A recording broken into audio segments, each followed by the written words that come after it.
The first intrusion was a whisper of sound, so faint, so meticulously rhythmic, it barely pierced the veil of the old house's nightly murmurs. I lay rigid in bed, eyes fixed on the unseen ceiling, a silent battle waged against the symphony of creaks and groans that had become the soundtrack of my new tenancy. 3 nights in, and the building still felt like a living entity. Walls exhaled with the sigh of ages, floorboards groaned beneath their own unseen burdens, and the pipes below hummed with a low, guttural thrum that resonated deep within my bones.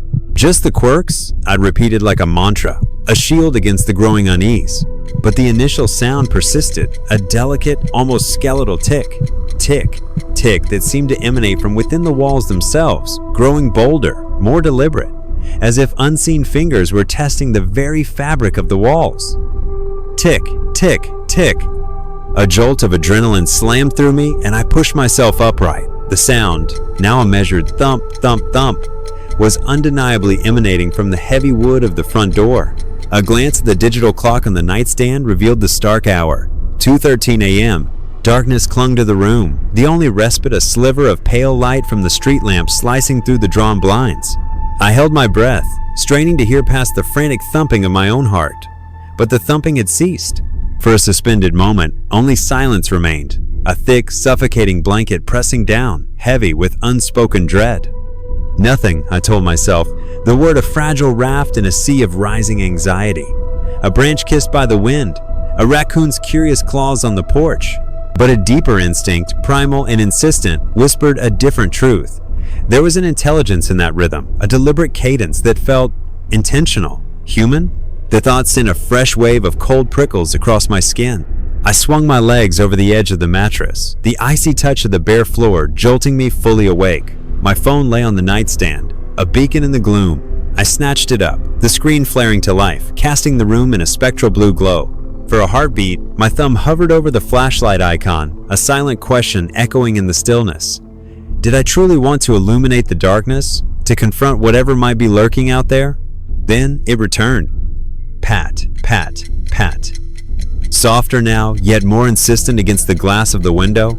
A disturbingly regular rhythm, like a child's impatient hand, yet laced with a subtle wrongness that sent a shiver tracing its way down my spine. My breath hitched, and a slick film of cold sweat slicked the nape of my neck. The source had shifted again. No longer the front door, the sound was now a direct assault on the window. I froze, every muscle in my body coiled tight, my heart a frantic drum against my ribs. The window, a mere few feet away, remained shrouded by the drawn blinds. Yet, I could feel a presence on the other side. An unseen weight pressing against the glass, a silent sentinel waiting. My mind reeled, a terrifying kaleidoscope of possibilities. Animal, prankster, something far more sinister, each image painting a darker picture than the last. A tremor ran through my legs, but I forced myself to stand. The phone shook in my grip as I activated the flashlight, a weak beam slicing through the oppressive blackness. One hesitant step towards the window, then another, each movement feeling leaden, as if wading through thick water. As I reached the blinds, the padding abruptly stopped, leaving another unnerving void of sound. My fingers, clumsy with fear, fumbled for the blind cord. My hand trembled so violently it felt disconnected from my arm. A deep, shuddering breath, a desperate attempt to regain control, and then I yanked the blinds open. The porch lay empty. A shaky exhalation escaped my lips, a momentary reprieve washing over me. The street lamp cast long, distorted shadows across the small yard, the skeletal branches of the trees swaying in the gentle night breeze. Nothing. No telltale glint of fur, no muffled snicker, no hulking silhouette lurking in the darkness, just the deserted street and the low, comforting hum of the night. My hands still quivering, I closed the blinds and turned back towards the relative safety of my bed. That's when it snagged my attention. A fleeting distortion on the wall. Faint, ephemeral, barely more than a trick of the light, yet undeniably there. Tall and impossibly slender, it moved with a jerky, unnatural animation, like a puppet manipulated by unseen, erratic strings. My breath snagged in my throat, and my feet locked to the floor. The shadow wasn't cast from outside. It was born within the confines of my own home. A slow, involuntary retreat began, my mind a frantic engine struggling for answers. Police? Confrontation? The options felt equally terrifying. My phone, still clutched in my hand, cast a shaky beam towards the hallway as I pointed it instinctively. The shadow vanished as quickly as it had materialized, swallowed by the inky blackness beyond the doorway. Time stretched, each silent second an eternity, my heart hammering a frantic rhythm against my ribs. The house was quiet once more, but it was a deceptive stillness, a pregnant pause that felt heavy with unspoken menace. With a monumental effort, I forced my legs to move, my feet dragging across the floor as I crept towards the hallway. The weak beam of the flashlight barely pierced the gloom, the shadows seeming to writhe and coalesce around me, pressing in like unseen watchers. Hello? My voice, a mere thread of sound, was swallowed by the oppressive silence. It sounded small, fragile, pathetically inadequate against the weight of the unknown. Is someone there? Only the deafening silence answered. Reaching the hallway, the air turned icy, heavy. The old house amplified every footstep, a lonely echo. Flashlight beam on closed doors, bathroom, spare room, now felt like gateways to something terrible. Normal, yet a certainty gripped me. I was not alone. Another hesitant step, then another, my breath coming in shallow, rapid gasps. And then the insidious sound began anew. Scrabble, scrabble, scrabble. This time, the source was unmistakable. The back door. I spun, the flashlight cutting through the dark, trying to find the source. A slow, deliberate scrape, like nails on wood. Terror shot through me. My feet moved towards the kitchen, hands shaking. The scrabbling grew louder, closer. Reaching the back door, my heart hammered against my ribs with such force I feared it might rupture. The deadbolt was firmly in place, the lock secure, yet the sound was undeniable. Someone, or something, was out there. Who's there? My voice trembled, betraying the raw fear that gripped me. The scrabbling ceased. I stood frozen, my breath shallow and ragged, my mind a whirlwind of panic possibilities. Open the door? Call the police? Flee into the night? My hand hovered inches from the lock, my fingers twitching with indecision. Animal. Branch. The rationalizations felt flimsy, paper thin against the cold dread that had taken root. Deep down, the knowing was a lead weight in my gut.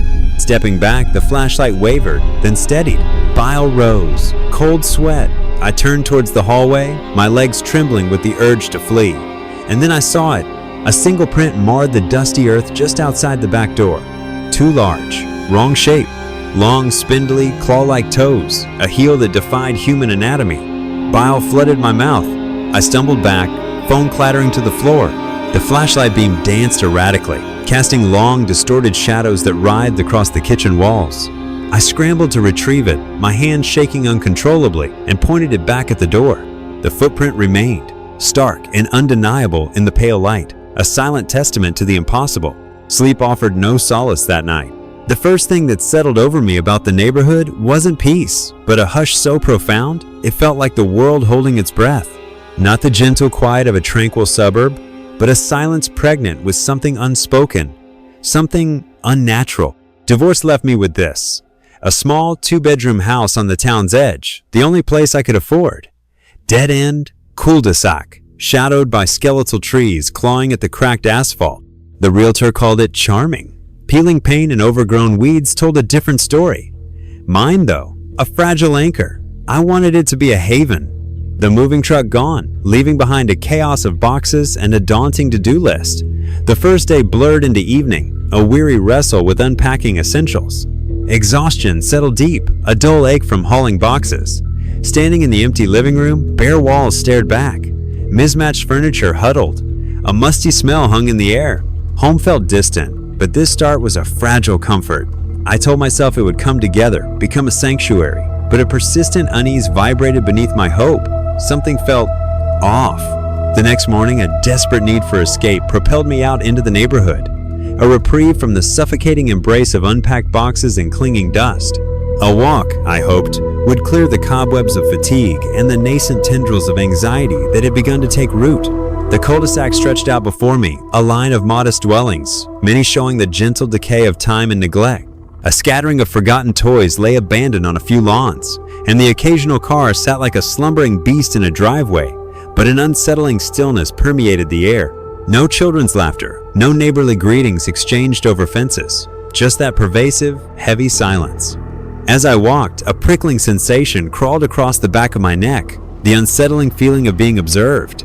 It wasn't anything overt, no visible watcher, just that instinctual awareness, the sense of unseen eyes tracking my every movement.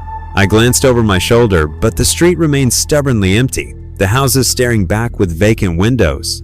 I passed a house boasting a meticulously manicured lawn, a vibrant parade of flower pots lining the porch like colorful sentinels. A subtle twitch in the lace curtains of the front window caught my eye, a fleeting glimpse of an older woman's face, pale and sharp, peering out. Our eyes met for a fraction of a second before she yanked the curtain closed, severing the connection. I stood there, a knot tightening in my stomach, staring at the blank window. Curiosity? Or something colder, more guarded? Further down, a lone figure moved with a mechanical rhythm, pushing a lawnmower across a patch of overgrown grass. Tall and broad-shouldered, his face remained hidden beneath the wide brim of a straw hat. I offered a tentative wave as I passed, a gesture of neighborly goodwill. He didn't respond. He simply stood there, hands locked on the mower's handle, his unseen gaze fixed on me. His movements were stiff, almost robotic, as if he were a wind-up toy slowly unwinding. After an unnerving pause, he pivoted abruptly and resumed his task, the sudden roar of the engine swallowing the silence. The unease that had clung to me since crossing the threshold of my new house began to fester, growing into a more tangible dread. Something was undeniably wrong with this place, a discordant note in an otherwise ordinary suburban scene, something I couldn't quite grasp.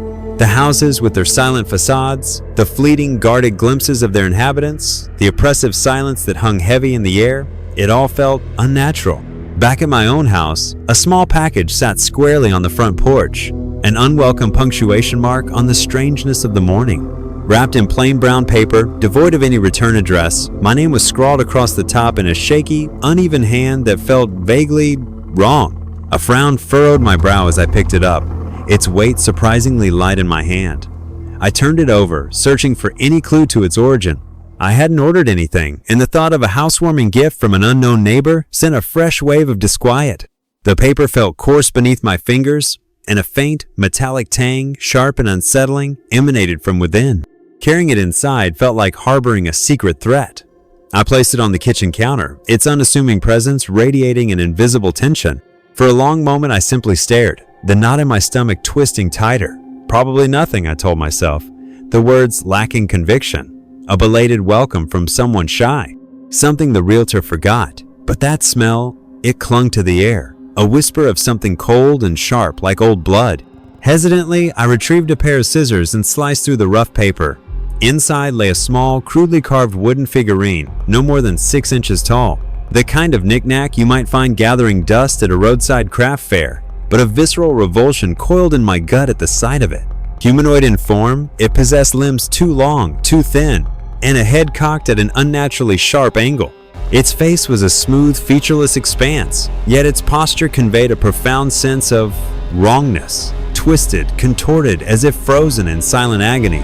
I recoiled, setting the figurine down on the counter, my hands trembling. What was it? A bizarre prank? A misguided attempt at a gift?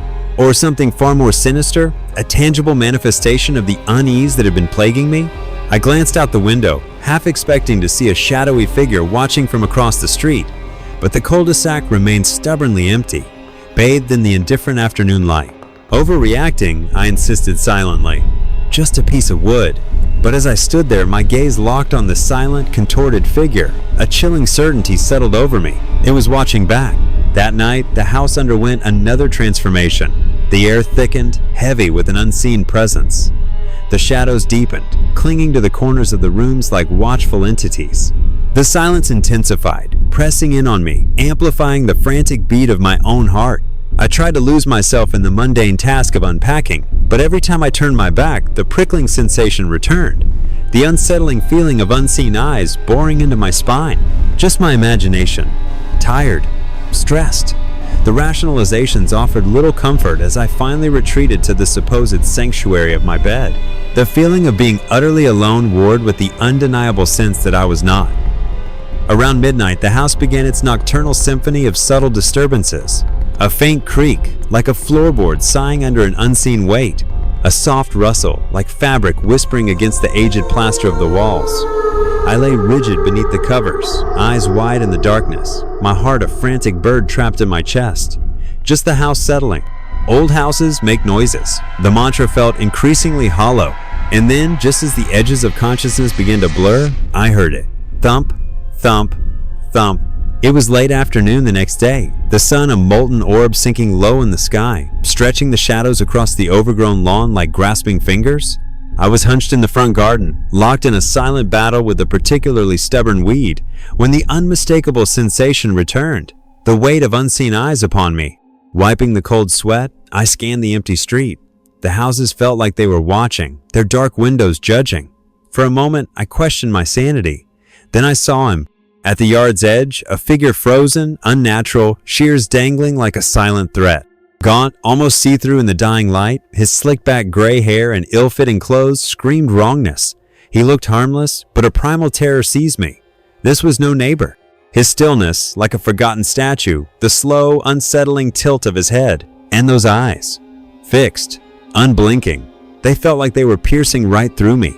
Forcing a smile that felt brittle and unnatural, I offered a small wave. "Hi there," I called out, injecting a false note of cheerfulness into the tense silence. For a long, uncomfortable moment, he didn't respond. He simply stood there, his unblinking gaze locked on mine, his expression an unreadable mask. Then, slowly, deliberately, his thin lips stretched into a smile.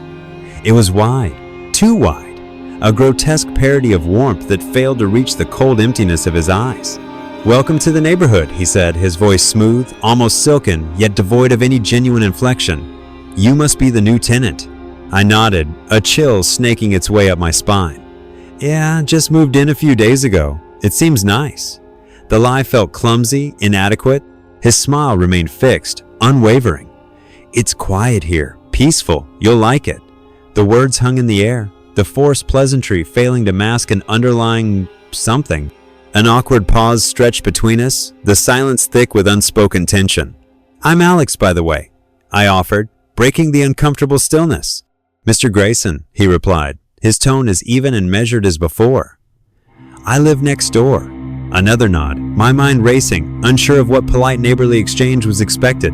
There was an undeniable wrongness about him. The unnerving stillness, the unblinking gaze that felt like an intrusion, the fact that he already knew I was renting, despite my having seen no sign of him before.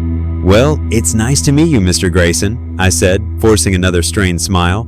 "I should probably get back to this yard work before it gets dark." His smile widened further, an unsettling expansion of his thin lips. "Of course. Don't let the shadows catch you." I froze, the casualness of the statement at odds with a sudden spike of fear in my chest. "Excuse me?" "The shadows," he repeated, his voice calm and utterly devoid of emotion. "They get longer this time of day. Best to stay in the light." I stared at him, the knot in my stomach tightening into a painful clench. Was this a bizarre attempt at humor? Or something else entirely? A cryptic warning veiled in neighborly advice? Before I could formulate a response, he turned with a slow, deliberate grace and walked away, disappearing around the side of his house. The garden shears swung gently at his side, catching the last rays of the setting sun in a fleeting metallic glint. Frozen, my heart hammered against my ribs, each beat a terrified echo in the suddenly thick air. Shadows stretched like grasping claws, and the flimsy reassurance, "just an odd old man," crumbled. A cold dread seeped in, a certainty that Mr. Grayson, this quiet place, concealed something deeply wrong. That night, sleep was a war I was doomed to fight. His smile, a bloodless gash, those glacial eyes, and his casual warning, "Don't let the shadows catch you," looped endlessly. Innocent words twisting into a sharp-edged threat in the suffocating silence. Every turn, that prickling gaze, the feeling of being watched, a silent show for unseen eyes. The window became a morbid fascination, expecting his sentinel form, but the street remained eerily vacant, a stage set for a nightmare only I could see. Exhaustion finally dragged me to bed, but slumber remained elusive, a phantom just beyond my reach. Every sigh of the old house, the creak of a floorboard protesting my weight, the whisper of wind against the eaves, the low, mournful groan of the ancient plumbing, sent a jolt of adrenaline through me. Just the house. I'd whisper into the darkness, a desperate attempt at self-soothing. But the primal fear coiled tight in my gut, a cold certainty that belied my reassurances. And then, just as the edges of consciousness began to fray, I heard it. Thump, thump, thump, The next morning dawned with the weight of a sleepless night pressing down on me. My dreams had been a nightmarish tapestry of shifting shadows and hushed whispers, the kind that leave a residue of dread clinging to you long after waking. The house felt colder than the outside air, a heavy, stagnant stillness, as if the very walls were holding their breath in anticipation. I tried to shake off the lingering unease, attributing it to the stress of the move, the lingering exhaustion, and the unsettling encounter with Mr. Grayson. But the cold knot of fear in my stomach told a different story. Another walk seemed like the only antidote to the creeping paranoia. Fresh air. Stretch my legs. The excuses were flimsy shields against the real motivation. A desperate search for answers. A need to know if I was alone in this growing sense of wrongness. Had anyone else noticed the fleeting shadows? Heard the unnatural sounds? The morning bled gray, the sky a suffocating blanket silencing the world. Trees clawed at the oppressive gloom like skeletal hands. This wasn't peace. It was a dead quiet, a deliberate silencing. Approaching Grayson's house, my steps faltered. Drawn curtains, a vacant stare. The place felt abandoned, yet his yard was a sterile perfection, unnervingly pristine. This wasn't order. It was a mask, and a cold dread whispered of what lay hidden beneath its flawless surface. For a fleeting moment, the urge to knock, to demand an explanation for his cryptic words, almost overwhelmed me. Perhaps he would offer a dismissive laugh, a casual just a joke, and I could retreat back to the fragile comfort of self-deception. But the vivid memory of that too-wide smile, the unblinking intensity of his gaze, sent a fresh wave of nausea churning in my gut. I pressed on. Each footfall hammered in the suffocating quiet, no sign of life from the staring vacant windows of the houses. Rounding the corner, a flicker. My heart leaped, but emptiness mocked my fear. Just the light, just an animal, my mind screamed, but the cold dread clung, a silent weight. Shaking it off, I turned back, and it was there again, the sickening certainty of being watched, a glacial hand on my spine. My steps turned frantic, a desperate drumbeat against the oppressive silence. The air itself felt colder, heavier, the lengthening shadows alive, reaching. Imagination, I choked, but Grayson's warning echoed, and a raw terror clawed its way up my throat. Reaching my own porch felt like crossing a threshold into a slightly less hostile territory. I stopped, turning to scan the street one last time. The neighborhood remained stubbornly still, yet the feeling of unseen eyes was almost unbearable now. My gaze darted from window to shadow, desperately seeking the source. And then, at the very edge of the trees bordering the far end of the cul-de-sac, I saw it. Then, a figure in the shadows, blurred, impossibly tall and thin, head tilted with that sickening familiarity. Frozen, I couldn't make out a face, but its gaze, a cold, unwavering weight, slammed into me across the empty street. I blinked. Gone. Heart hammering, breath tearing from my lungs, the normalcy of the swaying trees felt like a cruel joke. The feeling of being watched became a suffocating grip. Stumbling inside, my trembling hands fumbled with the lock, the click of pathetic defiance against the silence. The house now felt glacial, shadows alive, the silence a crushing weight. Leaning against the door, each ragged breath a denial of the truth. This wasn't exhaustion. This was something else. Something unseen, lurking, watching. And I knew, with a chilling certainty, I couldn't pretend anymore. The next encounter with Mr. Grayson unfolded in the late afternoon. The sun, a molten coin slipping below the horizon, cast the neighborhood in a deceptive warmth. A golden light that only seemed to sharpen the edges of the encroaching shadows. I was in the kitchen, the clatter of the last unpacked dishes a small rebellion against the oppressive quiet, when a slow, deliberate knock echoed from the front door. Not a delivery, not a neighbor. This knock, precise, deliberate. Goosebumps. Heart pounding, ignore it? Almost. But it continued, steady, relentless. Wiping my hands, I moved through the silent house, my steps echoing. Reaching the door, a wave of cold apprehension hit. My fingers froze above the knob. Then the knocking stopped. The silence that followed felt even worse. A deep breath, a silent bracing, and I pulled the door open. Mr. Grayson stood on my porch, a plate of cookies held out in his pale hands. "Good evening," he said, his voice smooth and even, as if the unsettling metronomic knocking of the past few minutes had never occurred. The too-wide smile was back, stretched across his thin lips, a grotesque mask of neighborly cheer. "I thought I'd stop by and welcome you to the neighborhood." Up close, the strangeness of him was amplified. His skin possessed a waxy pallor, almost translucent in the fading light. and his eyes, a shade of blue so pale they bordered on gray, were fixed, unblinking, their unwavering intensity making my chest constrict. "Oh," I managed, forcing a smile that felt as artificial as his. "That's very kind of you." He extended the plate, and I hesitated for a fraction of a second before accepting it. The cookies were arranged in a disturbingly perfect circle, each one identical, as if stamped out by a machine rather than baked in a home kitchen. A faint, sweet scent of cinnamon wafted up, but beneath it, a sharper, metallic tang sent a subtle wave of nausea rolling in my stomach. "I hope you like them," he said, his smile never faltering. "It's an old family recipe." "Thank you," I replied, my voice betraying a slight tremor. "That's very thoughtful." He tilted his head, his unblinking gaze narrowing almost imperceptibly. "You seemed a bit unsettled yesterday. I thought this might help." A chill, unrelated to the evening air, traced its way down my spine. "Unsettled?" "Yes," he confirmed, his tone calm and measured. "When you were walking past my house, you looked uneasy." My mouth felt suddenly dry. "Oh, I was just tired. Moving is stressful, you know." He nodded slowly, his unwavering gaze never leaving mine.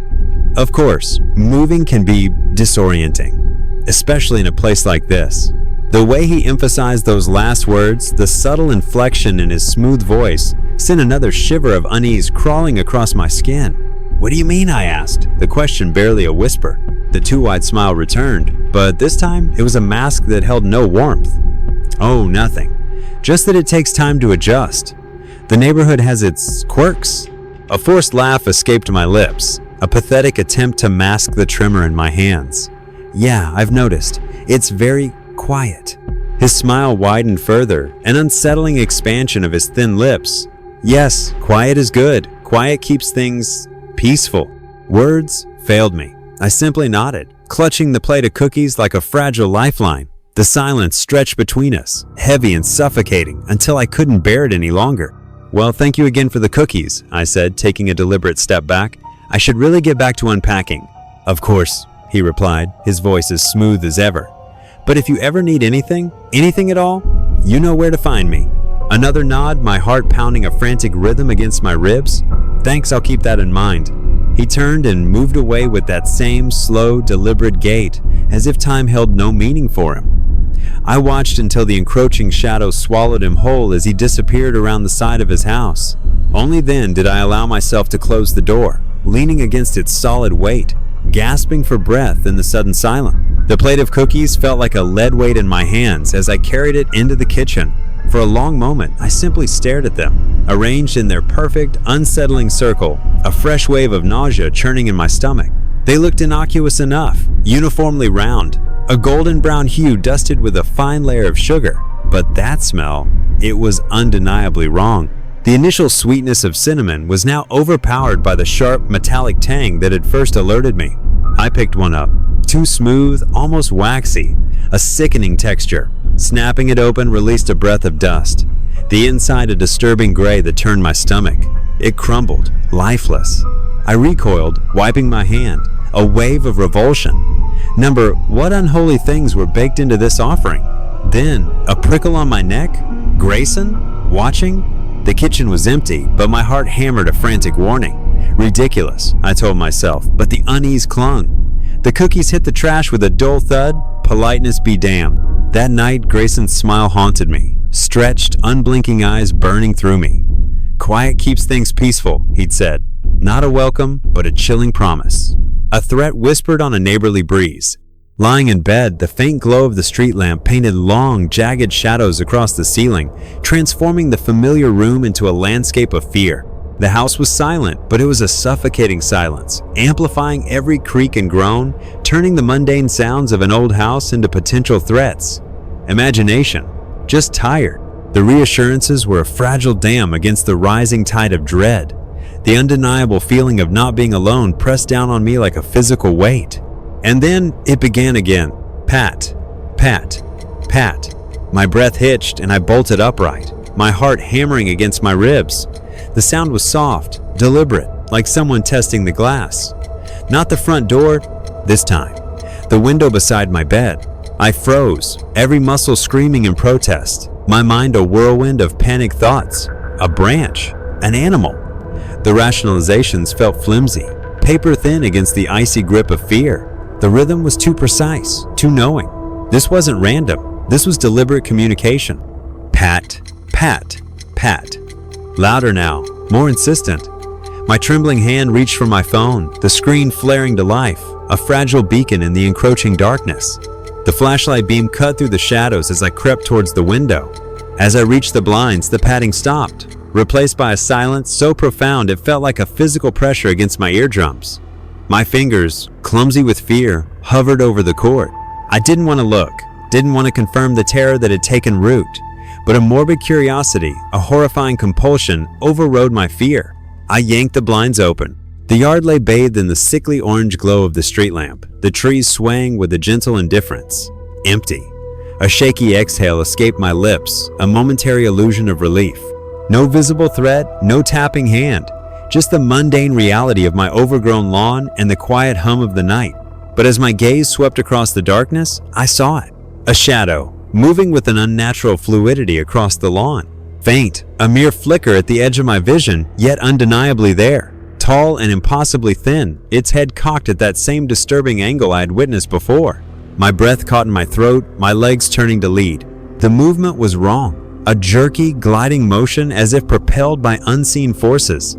Its elongated limbs swaying with an unnatural grace that defied human anatomy. And this time, it was moving towards the house. A suffocating paralysis seized me. "Run! Hide!" my mind screamed, but terror had turned my limbs to stone. I could only watch as it approached. The street lamp died, flickered back, and in that blackest blink, the shadow twisted, lengthened, fueled by the very absence of light. Trapped, I waited. It halted just beyond the glow, head tilted in a chilling listen, its eyeless gaze piercing my soul. My heart hammered a frantic rhythm against the suffocating silence, a desperate plea to vanish as its cold observation held me captive. Then it moved. Slowly, deliberately, a grotesque claw, a long, impossibly thin hand, extended, hovering above the glass. Not the padding, but a flat press. A faint, grayish mist bloomed beneath its touch, an unnatural frost spreading as the pane creaked under unseen weight. Then, just as suddenly, it withdrew. The shadow straightened, head tilting in silent appraisal. My phone clattered to the floor, the mundane sound shattering the spell. I stumbled back, gasping. The paralysis broken. When I dared to look, the shadow was gone, but the icy dread remained, a phantom touch on the window. I stood there, rooted to the spot, for what felt like an eternity, my heart a frantic drum against my ribs, my body trembling uncontrollably. The yard lay empty once more, the street lamp casting its weak glow over the swaying branches. But the glass remained fogged, the faint, ghostly outline of a handprint lingering on the pane like a tangible memory of the impossible. A slow, involuntary retreat began, my eyes never leaving the window, my mind a frantic whirlwind desperately trying to reconcile what I had witnessed with the laws of reality. It wasn't possible. Shadows didn't move with such deliberate intent. They didn't leave tangible marks. They didn't watch you with such cold intensity. Phone clutched, its weak light a lie. Bolting back to the bedroom, the slammed door a pathetic shield against raw terror. Gasping, heart a frantic drum against flimsy wood, it wouldn't hold. Sleep was a torment of creaks and whispers, each a fresh stab of fear. "Just my mind," I whispered, the words hollow against icy dread. Deep down, I knew this night was far from over. Something defied explanation out there, watching. The house now breathed with a viscous darkness, shadows alive with malice. Every creak, every sigh of wind, amplified into an eternity of held breath.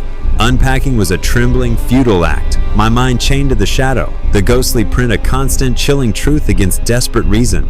The house, a suffocating cage. Escape beckoned, but the silent, black neighborhood felt like a predator's maw. Trap. The walls breathed in, the chilling certainty of unseen eyes, a constant, clinging shadow even within these walls. Sunset drowned in a night where every lock was a joke against the terror I could taste. Lights blazed, but the shadows pulsed, hungry. Huddled here, phone a useless toy, my eyes are glued to the windows, waiting for that first thump, the sound of its promise clawing at what's left of my mind. And then it started. Pat, pat, pat. A jolt of pure, icy fear shot through me, stealing my breath.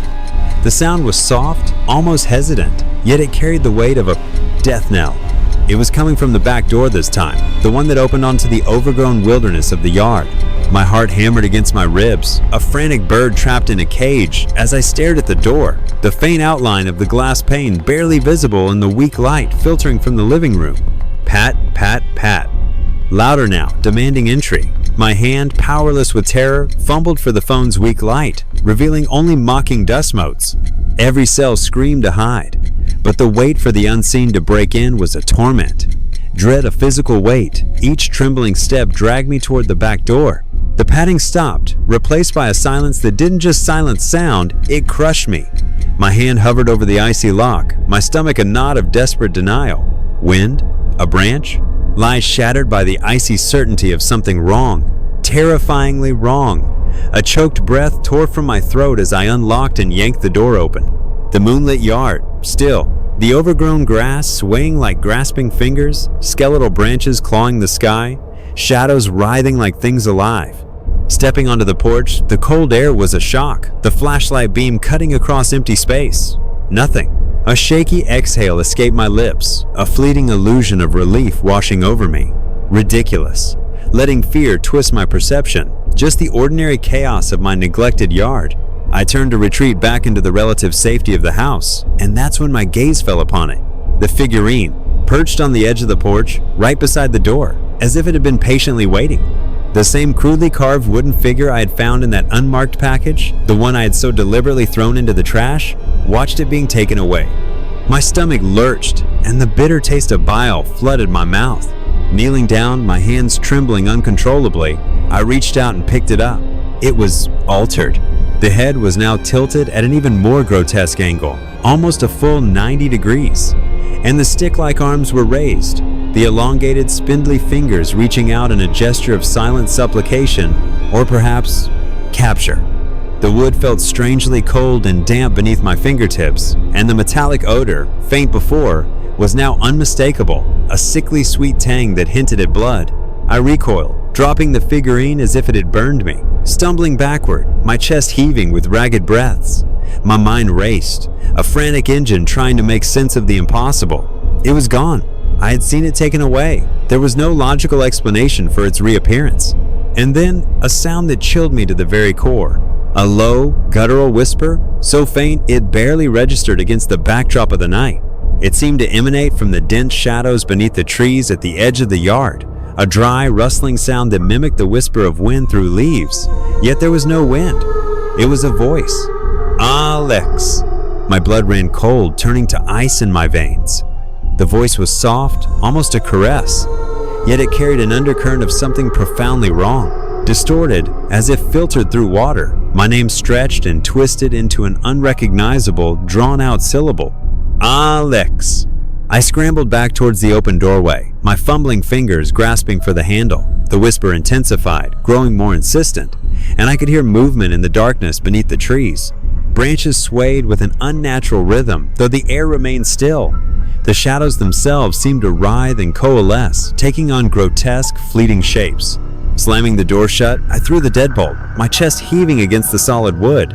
My hand shook so violently, I could barely grip my phone. The whispering ceased, but the atmosphere in the house had undergone a terrifying transformation. The air was thick with an unseen presence. The shadows pressed in with a suffocating intensity, and the silence hummed with a palpable menace. And then, the lights died. Darkness swallowed the house whole. The weak glow of my phone screened the only defiant spark against the encroaching blackness. My breath hitched in my throat as I swept the flashlight beam around the room, the light jittering nervously across the familiar shapes now rendered alien by the absence of illumination. The thumping returned, no longer a tentative patting, but a frantic, desperate assault. Thump, thump, thump, thump. The house convulsed, a living thing in agony. Windows screamed, walls vibrated with a sickening pulse, doors groaned under a force no lock could hold. It was everywhere, a deafening assault hammering into my bones, mirroring the frantic thumping now inside my skull, pure terror echoing. Then, silence. A silence heavier than death, crushing. My hands fell, heart a trapped bird.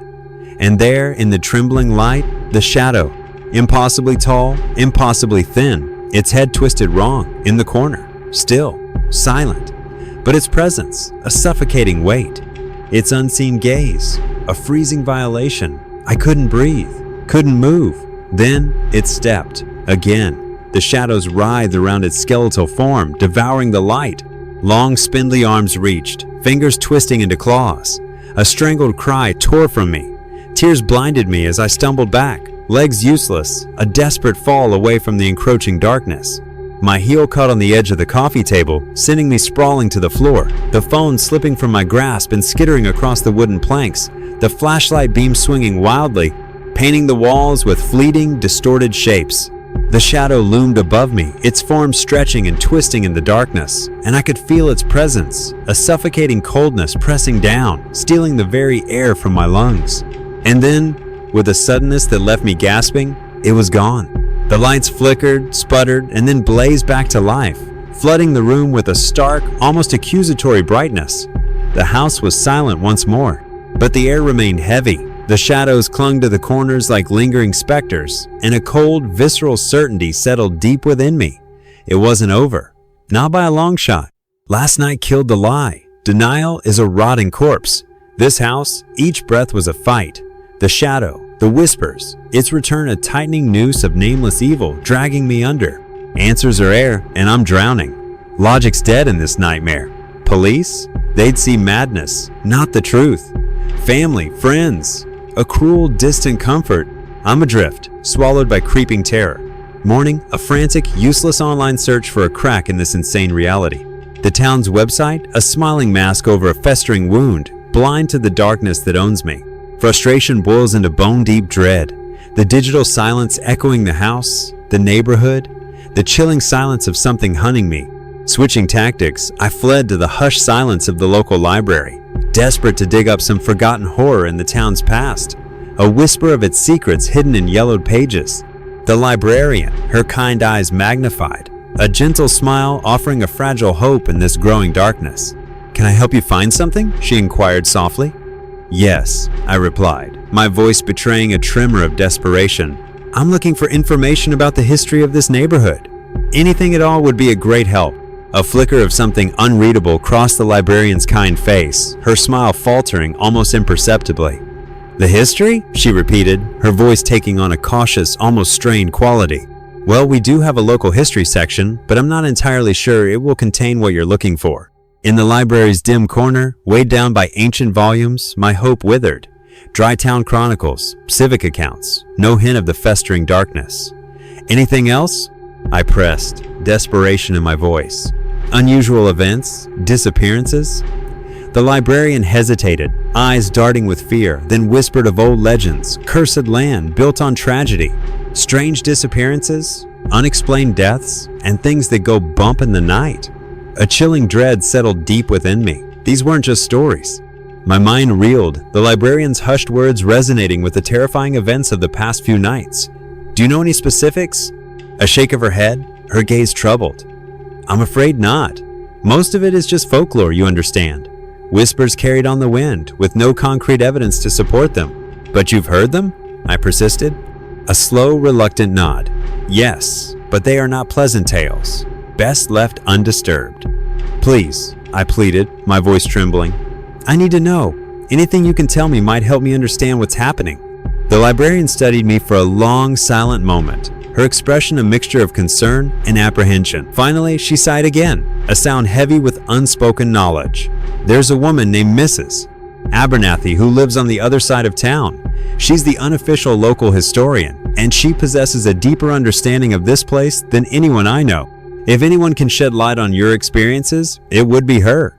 She scribbled an address on a small slip of paper and pressed it into my hand. "But be warned," she said, her voice low and urgent. "Mrs. Abernathy is eccentric. Some even whisper that she's a little touched. But she knows the truth about this town, the stories that others try to forget. If you are brave enough to hear them."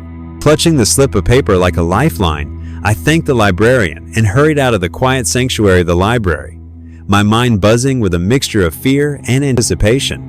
Mrs. Abernathy, the key to unlocking the neighborhood's secrets, perhaps even the key to my own survival. The drive deeper into the old town felt like a descent. Each sagging house, each overgrown yard whispered stories of decay. The air thickened, Shadows clung like grasping hands, and the silence hummed with a palpable wrongness. Mrs. Abernathy's address. A swallowed cottage, windows boarded, porch listing like a broken smile. It felt abandoned, cursed. A wave of dread, a knot of pure unease twisted my gut. This place, it breathed wrongness, but desperation had driven me here. Turning back now meant surrendering to the darkness closing in. With a deep breath, I climbed out of the car and approached the front door, my heart pounding a frantic rhythm against my ribs. The wood was weathered and cracked, the remnants of faded paint clinging to its surface. Raising a trembling hand, I knocked, the sound echoing hollowly through the silent house. For a long, agonizing moment, there was no response. Just as I was about to concede defeat and turn away, a slow, shuffling sound emanated from within. The door creaked inward, revealing a sliver of darkness, and then a woman peered out at me.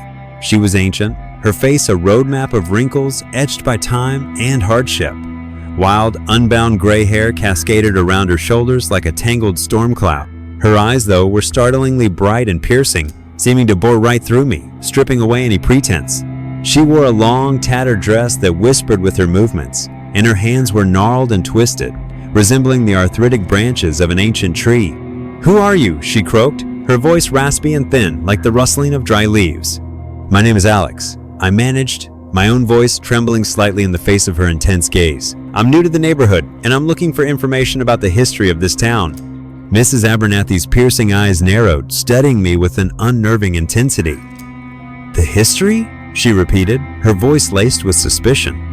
"Why do you seek the echoes of what was?" "I've been experiencing some strange things," I confessed, the words barely above a whisper. "And I have a terrible feeling it might be connected to the past." A strange, unsettling smile spread across Mrs. Abernathy's wrinkled face, her eyes widening with a disturbing gleam. "Strange things, you say?" she cackled, the sound rising in pitch, a dry, brittle laugh that sent a shiver down my spine. "Oh, I know all about the strange things. This town is steeped in them, child, brimming with secrets and lies and things that should have remained buried deep beneath the earth." She creaked the door open wider, beckoning me into the oppressive darkness of her cottage. "Come in, child," she rasped, her voice a conspiratorial whisper. "I have a story to tell you, a story that will chill you to the bone, a story that will paint the darkness you have only begun to see." Inside Mrs. Abernathy's cottage, decay reigned. Dust and mildew choked the air, heavy with forgotten lives. Collapsing furniture whispered silent histories.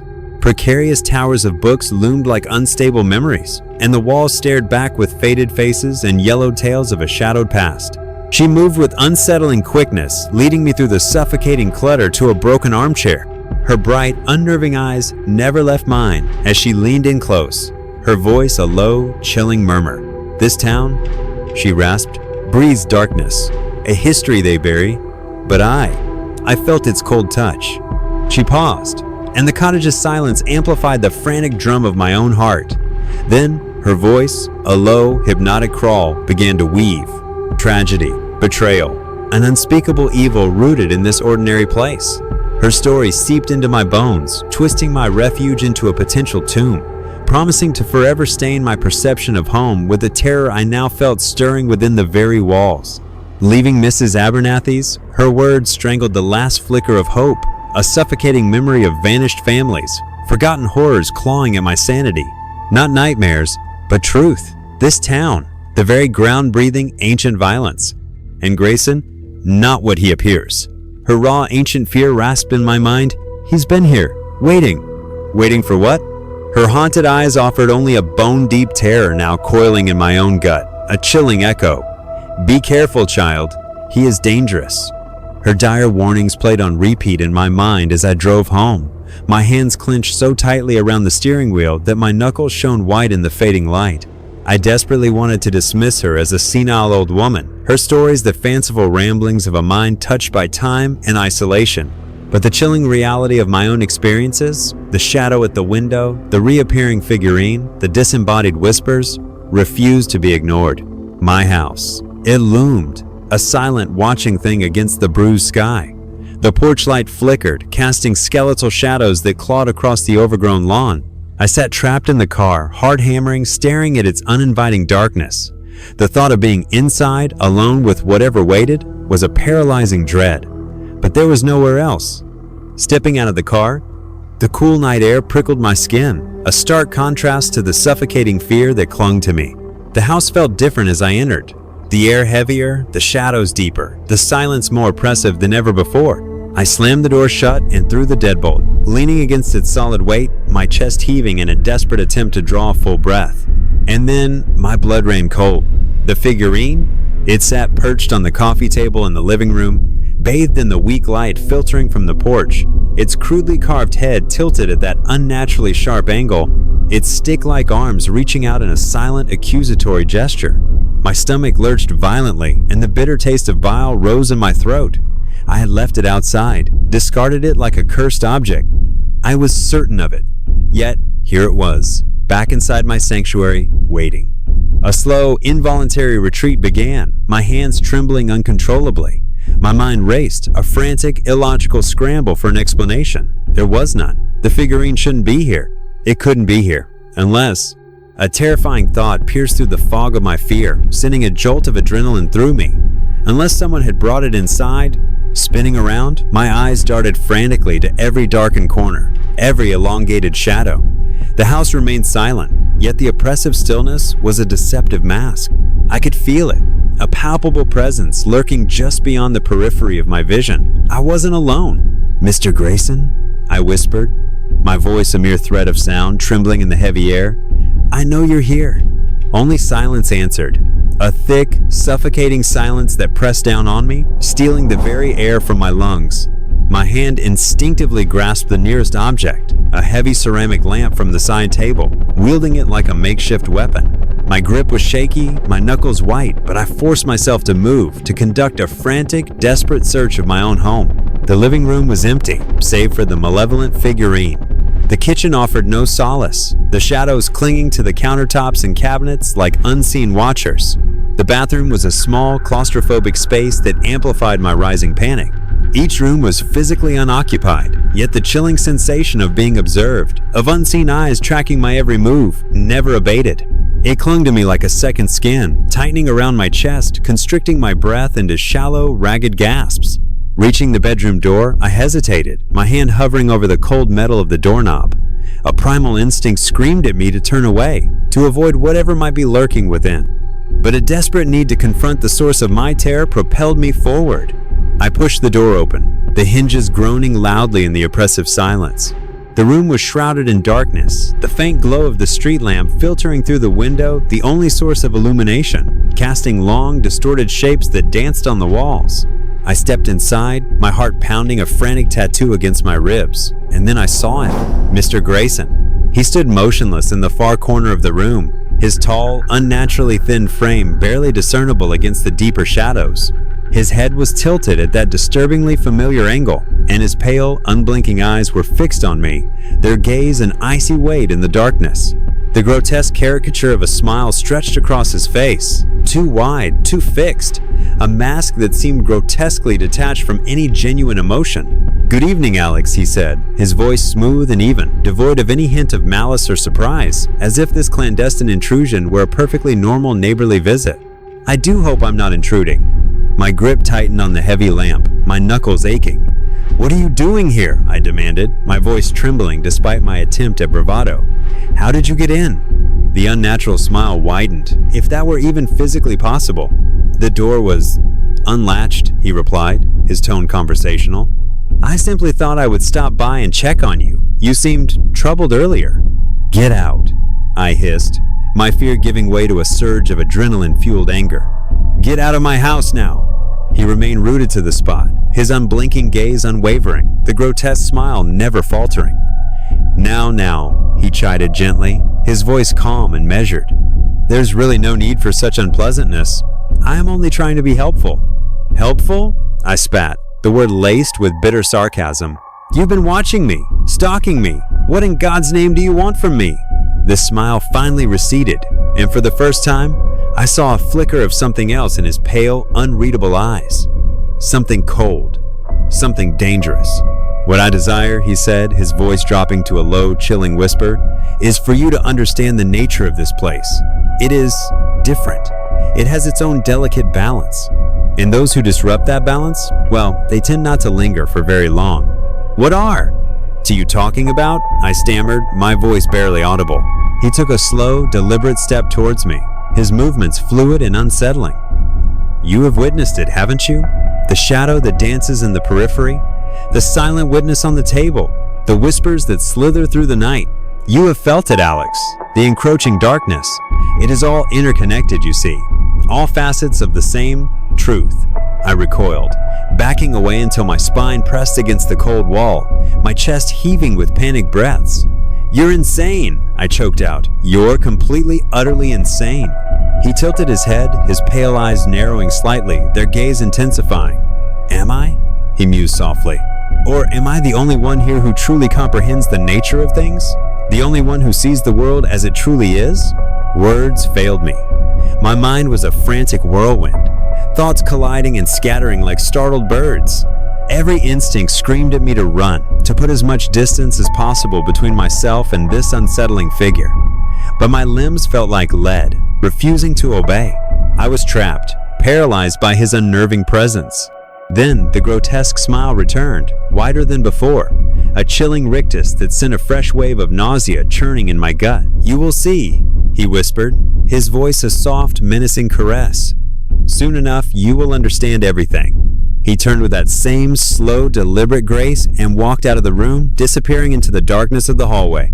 I stood frozen, trembling uncontrollably, my heart pounding a frantic tattoo against my ribs, until the soft click of the front door closing behind him echoed through the silent house. In the aftermath of Mr. Grayson's unsettling departure, I was adrift in a sea of fear and a burgeoning sense of defiance. I refused to succumb to the terror he exuded. I wouldn't let this strange, cursed town break me. A desperate resolve began to solidify within me. I would fight back. The remainder of the night was a blur of frantic research, poring over digitized newspaper archives and historical society records, my eyes burning with fatigue. I was searching for a pattern, a connection, anything that could illuminate the darkness that had enveloped my new home. But the deeper I delved, the more fragmented and perplexing the picture became. Mrs. Abernathy's grim pronouncements were echoed in the faded newsprint. Whispers of unexplained disappearances, sudden, inexplicable deaths, and a persistent undercurrent of strange occurrences that had plagued the neighborhood for decades.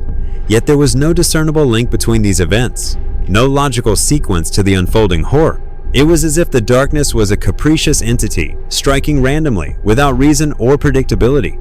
As the first pale light of dawn crept over the horizon, I was left exhausted and consumed by a gnawing frustration. Answers remained elusive, the truth shrouded in a veil of forgotten history and whispered rumors. A desperate need for clarity, for a moment of rational thought, propelled me outside. The cool morning air was a welcome reprieve against the stale, fear-laden atmosphere of the house. The sky was a uniform, oppressive gray, and the trees swayed with a gentle, almost mournful rhythm in the breeze. The neighborhood was steeped in its usual unnerving quiet, a silence that felt less like peace and more like a prelude to something sinister. My feet carried me down the deserted street, my mind racing, desperately trying to assemble the scattered pieces of the puzzle. The disappearances, the deaths, the recurring shadow, the unsettling figurine, Mr. Grayson's cryptic pronouncements, it all had to be connected. But how? As I walked, a subtle anomaly caught my attention. The houses lining either side of the street, which I had previously noted as similar, now struck me with a disquieting uniformity.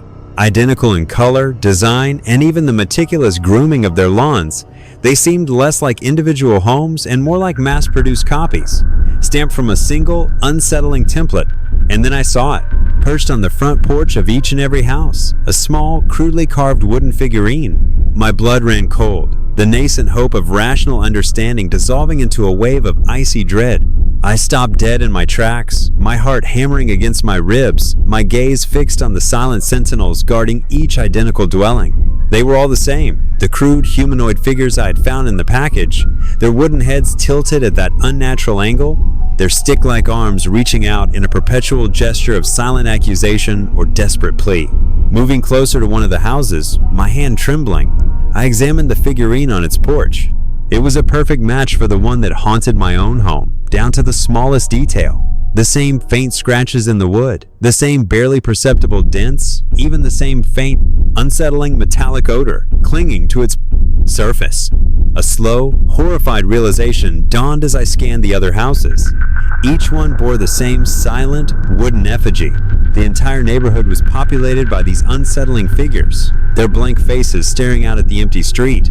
A slow, involuntary retreat began, my mind reeling, struggling to comprehend the implications of this bizarre discovery. What did it signify? Why were these identical figurines ubiquitous throughout the neighborhood? And what was their terrifying connection to the darkness that had begun to consume my life? As I turned to flee back to the perceived safety of my own house, a figure across the street froze me in my tracks, my blood turning to ice in my veins. Mr. Grayson. He stood motionless in the pale light of the rising sun, his tall, unnaturally thin frame silhouetted against the brightening sky, his head tilted at that disturbingly familiar angle. His pale, unblinking eyes were fixed on me, and the grotesque caricature of a smile stretched across his face, wider and more unsettling than ever before. He didn't move. He didn't speak. He simply stood there, a silent, malevolent observer, his unnatural smile widening with each passing second. Paralysis gripped me. My legs refused to obey the frantic commands of my brain. I couldn't scream, couldn't look away. I was trapped, held captive by his unwavering gaze as the sun climbed higher in the sky, casting long, distorted shadows that seemed to writhe around his unnerving form. And then, with a suddenness that made my breath catch in my throat, he was gone. One moment he was there, a chilling figure against the dawn. The next, nothing.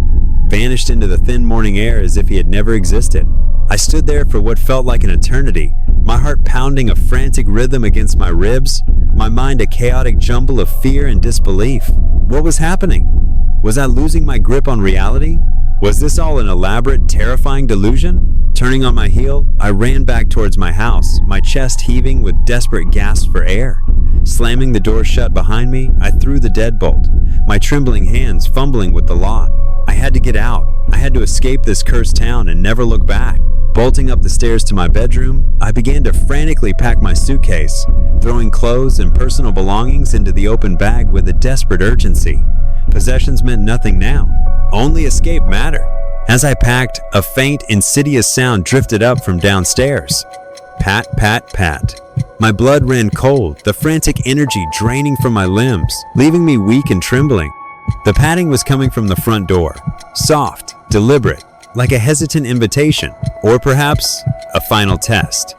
I froze, my breath catching in my throat. Every instinct screamed at me to stay hidden, to barricade myself in this room. But a morbid curiosity, a terrifying compulsion began to take hold. I had to know. Grabbing the nearest object, a heavy hardback book from the nightstand, I clutched it like a shield, my hands shaking so violently I could barely maintain my grip. With a monumental effort, I forced my leaden legs to move, to descend the stairs toward the source of the chilling sound. Each step was a monumental effort, my heart pounding a frantic drumbeat in my ears, my eyes darting nervously into every shadow, every darkened corner. The house remained eerily silent, yet the oppressive feeling of not being alone was stronger than ever. Reaching the bottom of the stairs, I hesitated, my hand trembling above the cold metal of the doorknob. The terror of what might lie beyond the door warred with the desperate need for answers. Taking a deep, shuddering breath, I reached out and touched the doorknob. And then I saw it. A note, taped to the center of the door, right at eye level. A small, pristine white piece of paper bearing a single word, starkly written in bold black ink. The word was, "Welcome."